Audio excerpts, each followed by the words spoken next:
All I once held dear, built my life upon. All this world reveres and wars to own.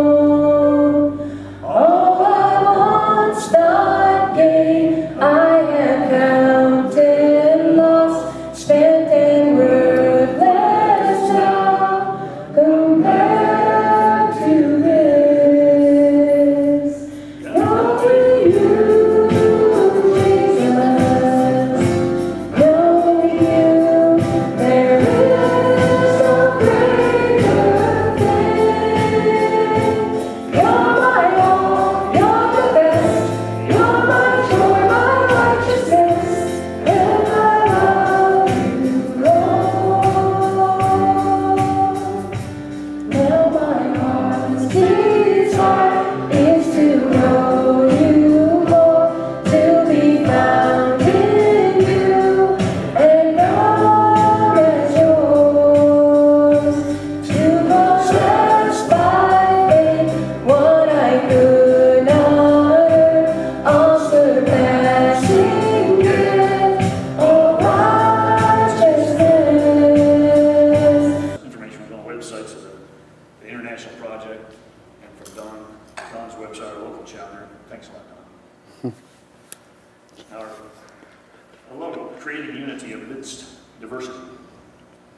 This official mission statement is the mission of the Ulster Project is to help young Christian-based potential leaders from Northern Ireland and the United States to become peacemakers by providing a safe environment to learn by practicing the skills needed to unite people when differences divide them. We all have differences, right? So that's part of the thing. The project was founded following an extended exchange with a clergyman in Manchester, Connecticut. Father Kerry Waterstone was a Church of Ireland Anglican priest. He received a request from two congregations in the city that are asking him to formulate a plan in an effort to help ease the tensions in Northern Ireland.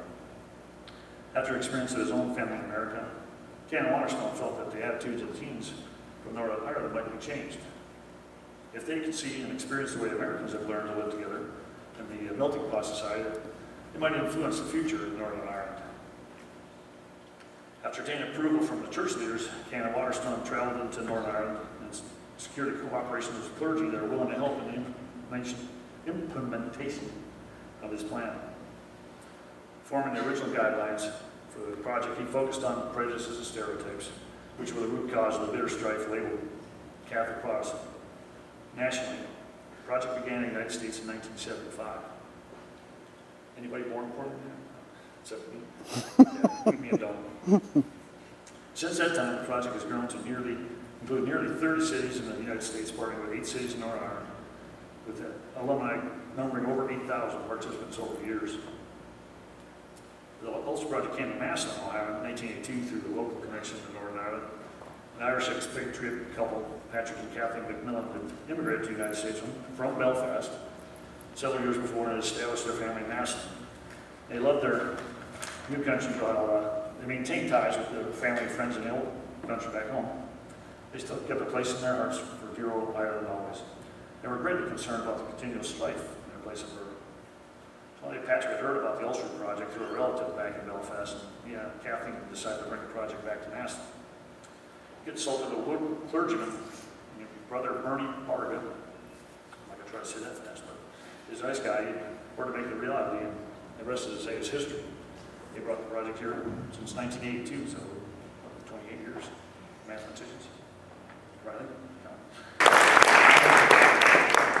I'm Don Cirelli. I'm the communications coordinator with the project. And I just wanted to share with you a letter I got from one of our old friends, kind of relatively new friend, James Norney, who was the Irish team who came over here last year with the project. He sent me this on Facebook. I keep in touch with a lot of people, even after the project ends. He said, wow, they are going so soon.